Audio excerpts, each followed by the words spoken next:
እርሱ በእግዚአብሔር መልክ ሲኖር ሳለ ከእግዚአብሔር ጋር መተካከልን መቀማት እንደሚገባ ነገር አልቆጠረውም።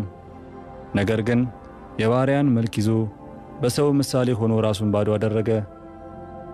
በምስሉም እንደ ሰው ተገኝቶ ራሱን አዋረደ፣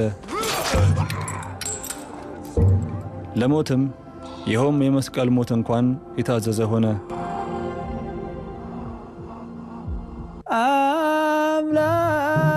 አምላክ ዲበ ዕፀ መስቀል ተሰቅለ። የኢትዮጵያ ኦርቶዶክስ ተዋሕዶ ቤተክርስቲያን መንፈሳዊ መዝሙርን ለልጆቿ ከምታወርሳቸው ሀብቶች አንዱ ሲሆን ለአምልኮም ታላቅ ድርሻ አለው። ቤተክርስቲያኗ መዝሙር ሰውና መላእክት ዘወትር ቀንና ሌሊት እግዚአብሔርን ለማመስገን እንደተፈጠሩ እንዲያመሰግኑበትም የተሰጣቸው ልዩ ሀብት ሰማያዊ ዜማ መሆኑንም ታስተምራለች። መዝሙር ዘመረ፣ አመሰገነ ከሚለው የግዕዝ ቃል የወጣ ሲሆን ትርጉሙም ምስጋና፣ ልመና፣ ማዜም ማለት ነው።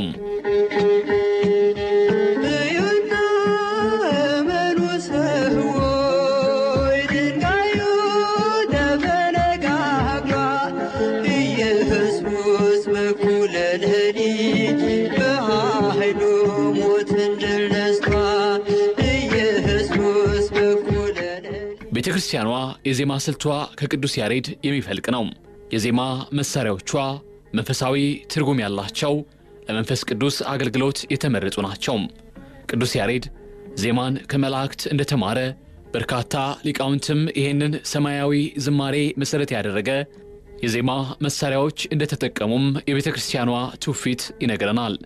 ለመዝሙርና ለማህሌት አገልግሎት ከምትጠቀምባቸው መሳሪያዎች ኢትዮጵያዊ መልክ ያላቸውና መጽሐፍ ቅዱስን መሰረት ያደረጉ ናቸው።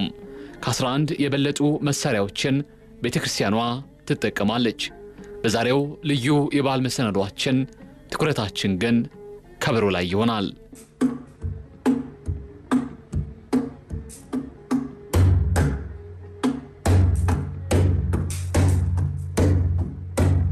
ከበሮ ምንድነው? መጽሐፍ ቅዱሳዊ መሰረቱና ሚስጥሩስ? የጌታ ኢየሱስ ክርስቶስ መከራና ስቃይን እንዴት ያሳያል? ለነዚህ ጥያቄዎች ምላሽ አብራችሁን ዝለቁም።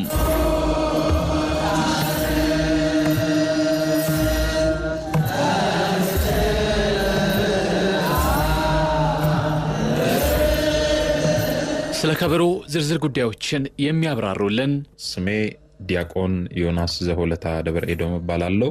የሆለታ ደብረ ኤዶም ቅዱስ ገብርኤል ካቴድራል ሰንበት ትምህርት ቤት ካፈራቻቸው መካከል አንዱ ነኝ።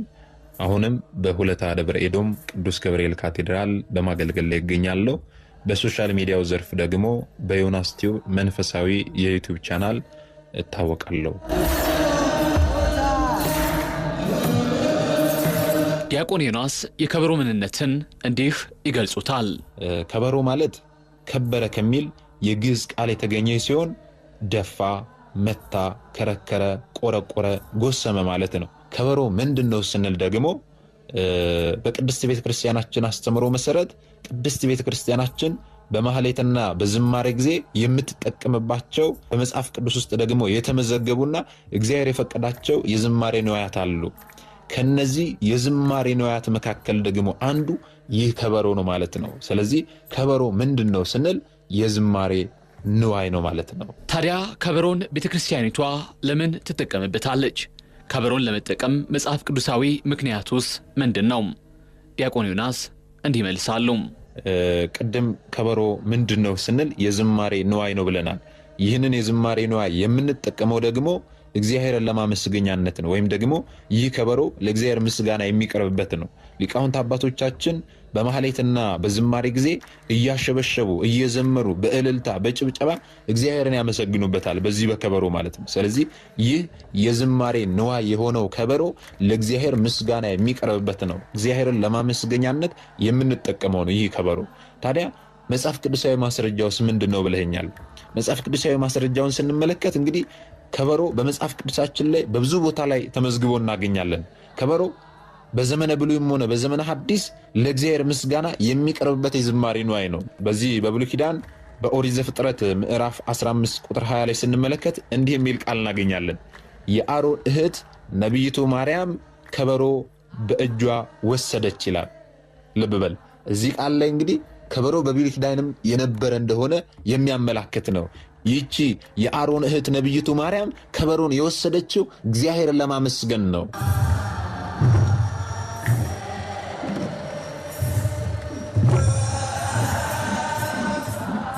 መዝሙረኛው ዳዊትም በመጽሐፍ ቅዱስ በከበሮ እግዚአብሔርን አመስግኑ ማለቱንም ይጠቅሳሉ።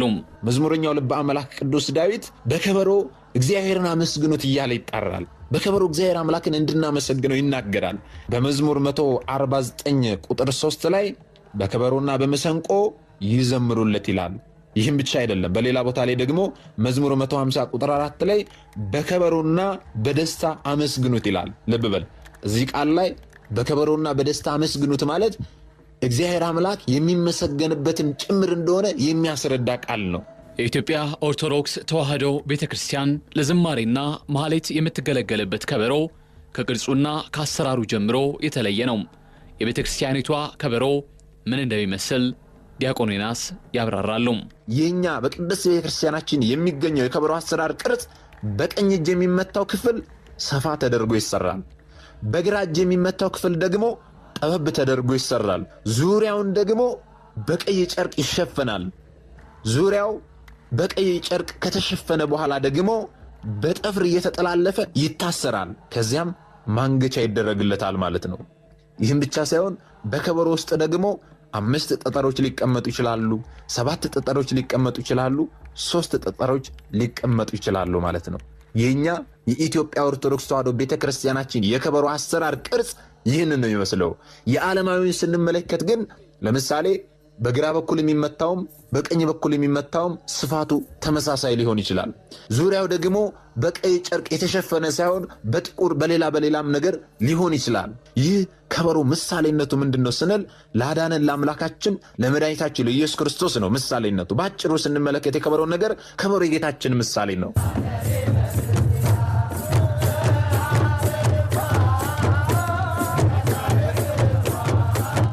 የከበሮ አመታት በዘፈቀደ የሚደረግ አይደለም።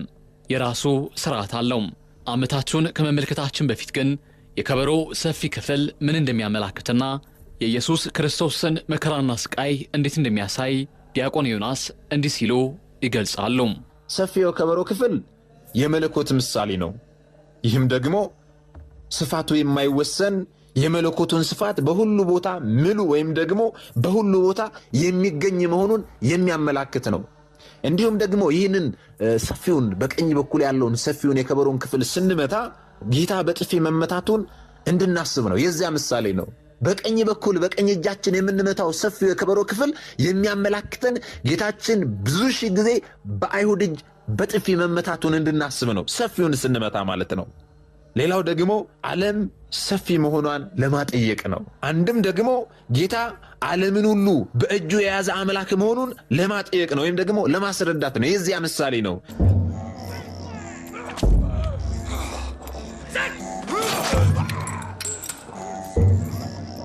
ጠባቡ የከበሮ ክፍልስ? እንግዲህ ጠባቡ የከበሮ ክፍል ደግሞ በአጭር ቁመት በጠባብ ደረት ተወስኖ ከድንግል ማርያም መወለዱን የሚያመላክት ነው። ያንን ነው የሚያሳስበን።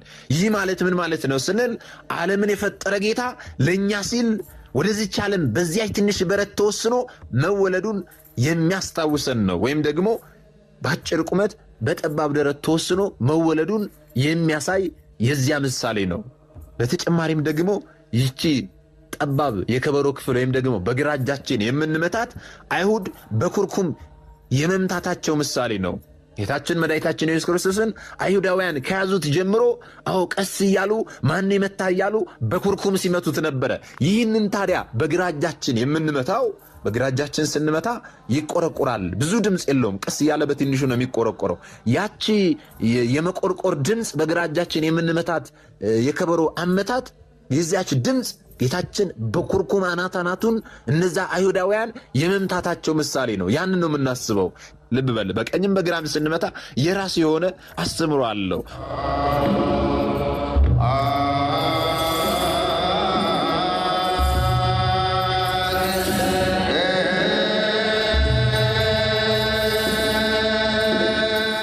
የኢትዮጵያ ኦርቶዶክስ ተዋሕዶ ቤተክርስቲያን የምትገለገልበት ከበሮን ልብ ብላችሁ ከተመለከታችሁት ከቀይ ጨርቅ ውጪ ሌላ ምንም አይነት ቀለም ያለው ልብስ በፍጹም አይለብስም። ይህም የተደረገበት የራሱ ምክንያት አለው። አንድም ጌታ ሲወለድ እመቤታችን ቅድስት ድንግል ማርያም ጌታችንን የጠቀለለችበት የዚያ ጨርቅ ምሳሌ ነው። አንድም ደግሞ አይሁድ ጌታችንን ሲሰቅሉት ልብሱን ገፈው ያለበሱት ከለሜዳ ወይም ደግሞ ጨርቅ ምሳሌ ነው። እነዚህ አይሁዳውያን ጌታችንን ሲሰቅሉት ለብሶ የነበረውን ልብስ አውልቀው ገፈው ቀይ ከለሜዳ ጌታችንን አልብሰውታል። እዚህ ከበሮ ላይ የሚሸፈነው ቀይ ጨርቅ ነው። ቀይ መሆኑ ጌታችንን ቀይ ከለሜዳ ስላለበሱት ነው። ሌላ አይነት ጨርቅ አይደረግም። ከበሮ ላይ የሚደረገው ቀይ ነው። ቀይ መሆኑም ደግሞ የዚህ ምሳሌ ነው። የዚያ ጌታችን የለበሰው የቀይ ከለሜዳ ምሳሌ ነው ማለት ነው። አንድም ደግሞ ጌታችን ሲገነዝ የለበሰው ጨርቅ ምሳሌ ነው። ዮሴፍና ኒቆዲሞስ ጌታችንን ሲገንዙት ጌታችንን ያለበሱት የዚያ ጨርቅ ምሳሌ ነው ማለት ነው።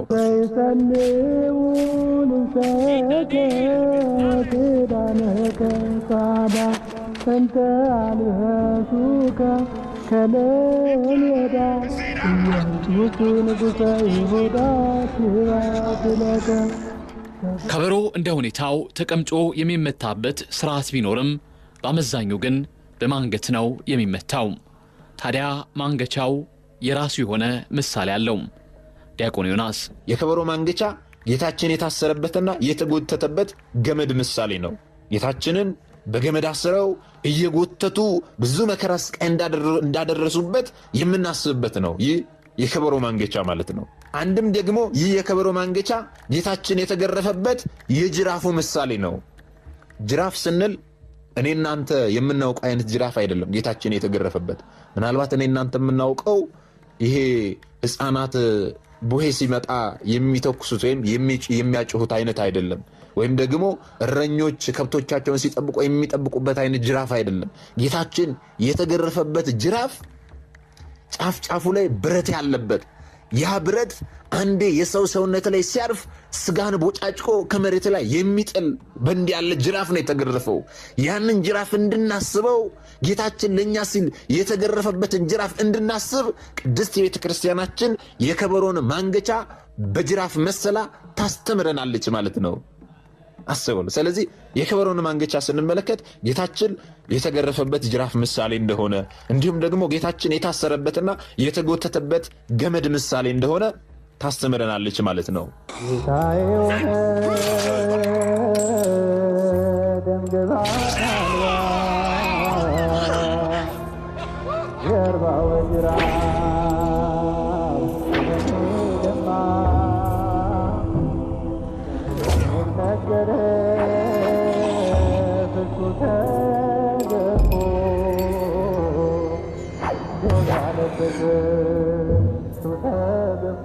ከበሮ ሲዘጋጅ ከእንጨት በመጥረብ ነው። ውስጡ ባዶ እንዲሆን ይደረጋል። በዚህ ባዶ ሆድ ውስጥ እንደ ሁኔታው 7፣ 5 ወይንም 3 ጠጠሮች ይቀመጡበታል። ከበሮን ስትመቱ ከውስጡ ድምፅ የሚሰጡ ጠጠሮች አሉ። ከበሮ ውስጡ ባዶ ነው። ከነዚህ ከጠጠሮች ውጪ ባዶ ነው። ውስጡ ባዶ መሆኑ የምን ምሳሌ ነው ስንል የጌታችን መቃብር ምሳሌ ነው። ጌታችን መድኃኒታችን ኢየሱስ ክርስቶስ ተሰቅሎ ሞቶ ሞትን ድል አድርጎ ተነስቷል፣ አድርጓል። መቃብሩ ባዶ ነው። መቃብሩ ባዶ ነው ስትል ቅድስት ቤተክርስቲያናችን በከበሮ ባዶነት መሰላ ታስተምረናለች። ውስጡ ደግሞ 5 ጠጠር ይደረጋል ብለናል፣ 3 ጠጠር ይደረጋል ብለናል፣ 7 ጠጠር ይደረጋል ብለናል። ከነዚህ ከ3ቱ አንዱ ሊደረግ ይችላል በአንድ ከበሮ ውስጥ ማለት ነው። 5 ከተደረገ የ5ቱ ቅንዋተ መስቀል ምሳሌ ነው። 5ቱ ቅንዋተ መስቀል የምንላቸው እነዚህ ሳዶር፣ አላዶር፣ ዳናት፣ አዴራ፣ ሮዳስ የምንላቸው ጌታችን መድኃኒታችን ኢየሱስ ክርስቶስ የተቸነከረባቸው ችንካሮች ማለት ነው። 5 ችንካሮች ናቸው ጌታችን የተቸነከረባቸው። ስለዚህ የተወጋውን ውግ የተቸነከረውን መቸንከር ታሳስበናለች ማለት ነው፣ ሕማሙን ጭምር ሳይቀር። በሌላ በኩል ደግሞ የ5ቱ አዕማደ ምስጢር ምሳሌ ናቸው። አዕማድ ማለት ምሰሶ ማለት ነው። የቅድስት ቤተ ክርስቲያናችን ምሰሶ የሆኑ 5 አዕማዳት አሉ፣ ምስጢራት አሉ። አንድ ክርስቲያን እነዚህን 5ቱን አዕማደ ምስጢር በደንብ ሊያውቅ ሊገባ ያስፈልጋል። ስለዚህ ቅድስት ቤተ ክርስቲያናችን በዚህ በከበሮ ውስጥ 5ቱን ጠጠር አድርጋ 5ቱን አዕማደ ምስጢራት እንድናውቅ ታስተምረናለች። የነዚያ ምሳሌ አድርጋ አስቀምጣልናለች ማለት ነው። 7 ከሆነ ደግሞ በዚህ የከበሮ ክፍል ውስጥ 7 ጠጠሮች ከሆነ የተቀመጡት ደግሞ የ7ቱ ሚስጥራተ ቤተክርስቲያን ምሳሌ ነው። 3 ጠጠር ተደርጎ ከሆነ ደግሞ የሥላሴን አንድነትና ሦስትነት ሚስጥር ታስተምረናለች። በከበሮ ውስጥ ሁሉም በከበሮ ውስጥ መሆናቸው የሥላሴን አንድነት ታስተምረናለች። ውስጡ 3 ጠጠሮች መቀመጣቸው ደግሞ ሦስትነታቸውን ታስተምረናለች።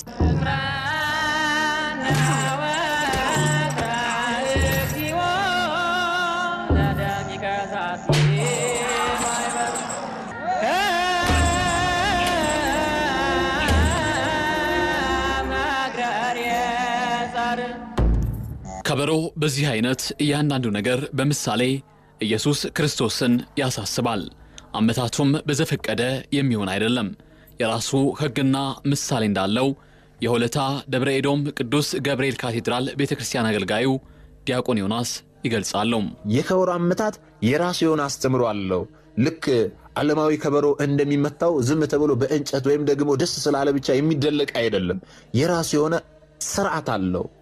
እንቅስቃሴያቸውን፣ ሽብሸባቸውን፣ አመታታቸውን ስንመለከት የምናስበው ነገር አለ። ከበሮን ስንመለከት አሁን የተመለከትነውን የጌታችንን ሕማምና መከራ ሁሉ እናስባለን። ልክ እንደዚህ ሁሉ ደግሞ የከበሮ አመታትም የራሱ የሆነ ስርዓት አለው። ይህ ስርዓት እንዴት ነው ስንል የከበሮ አመታት የሚገልጸው የጌታችንን መከራና ስቃይ ነው። ይህስ እንደምንድን ነው ቢሉ ደግሞ መጀመሪያ ጠባቡ የከበሮ ክፍል ይመታል።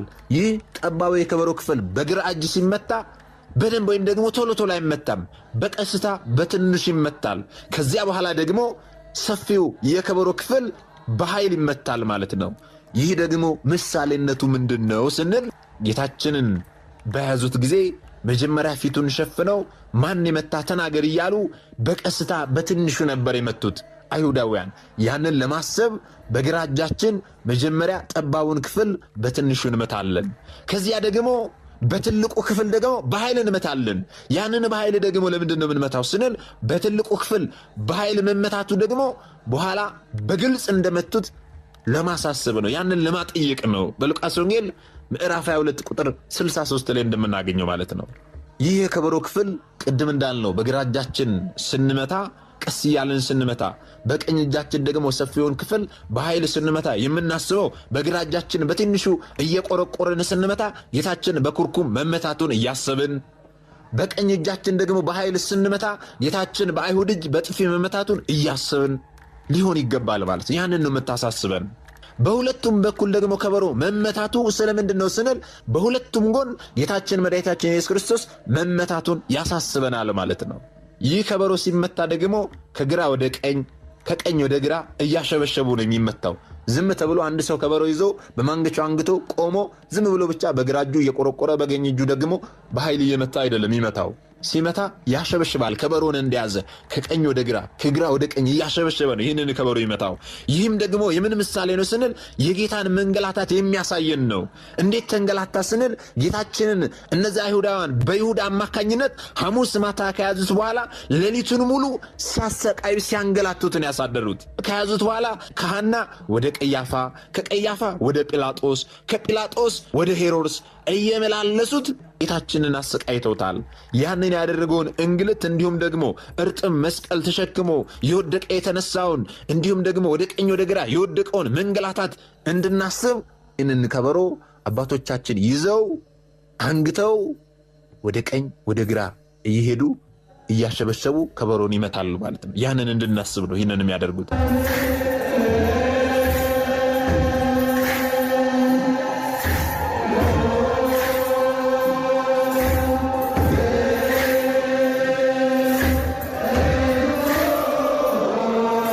በዝግታ የሚጀምረው አመታቱ ወደ ፍጥነት ያድጋል። የዚህ ምክንያቱ ከበሮ መጀመሪያ ቀስ ተብሎ ይመታና ወዲያውኑ ደግሞ ወደ ፍጥነት ይዘዋወራል። ይህ ደግሞ ስለምንድን ነው ካልከኝ ጌታችንን አይሁድ እንደያዙት መጀመሪያ በቀስታ ነበር የመቱት። ኋላ ግን ጲላጦስ ተመራምሮ ነፃ ሳያወጣው ነው እንደብድበው ተባብለው በፍጥነት የመደብደባቸው ምሳሌ ነው። በፍጥነት ጌታችንን ደብድበውታል። የዛ ምሳሌ ነው። ታዲያ ይህ ከበሮ እንደ ስርዓቱ ቁጭ ተደርጎም በመሬት ላይ ቁጭ ተደርጎም ይመታል። ለምሳሌ በመሐሌት ጊዜ በማንገቻው አንግተው የሚመቱበት ሰዓት አለ። ቁጭ አድርገው ደግሞ የሚመቱበት ሰዓት አለ። አንዳንድ ሰዎች በማህሌቱ ጊዜ ቁጭ ተደርገው ከበሮ ሲመታ ሲመለከቱ አይ አባቶቻችን ደክሟቸው ነው፣ ስለዚህ ለዚህ ነው በቃ ቁጭ ብለው የሚመቱት ብሎ የሚያስብም ሰው አለ። ግን ይህ አይደለም፣ ስርዓቱ ስለሆነ ነው። ይህ ደግሞ ምንድነው የሚያሳየን? ጌታችን መድኃኒታችን ኢየሱስ ክርስቶስ መሬት ላይ ወድቆ መንገላታቱን የምናስብበት ነው። ከበሮ ቁጭ ተደርጎ ሲመታ ጌታችን መሬት ላይ ወድቆ መንገላታቱን የምናስብበት ነው ማለት ነው።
የኢትዮጵያ ኦርቶዶክስ ቤተክርስቲያን የዜማ መገልገያ መሳሪያዎች መካከል አንዱ የሆነውን ከበሮን ምንነትና ሚስጥር የቃኘንበት ልዩ ዝግጅት ይህን ይመስል ነበር። በዲያቆን ዮናስ የእንኳን አደረሳችሁ መልእክት የምሰናበታችሁ ቃል ኪዳን ተክልዬ ነኝ። እንኳን ለጌታችንና ለመድኃኒታችን ለኢየሱስ ክርስቶስ የትንሣኤ በዓል በሰላም አደረሳችሁ አደረሰን ማለት እወዳለሁ። ይህ በዓል የሁላችንም በዓል ነው። ከጨለማ ወደ ብርሃን የወጣንበት፣ ከሲኦል ወደ ገነት የገባንበት፣ እንዲሁም ደግሞ ከዲያብሎስ ግዞት ነፃ የወጣንበት ዕለት ነውና በእውነት ለዚህች ዕለት ያደረሰን አምላካችን የተመሰገነ ይሁን። በዓሉን የሰላም፣ የፍቅር፣ የጤና፣ የአንድነት ያደርግልን።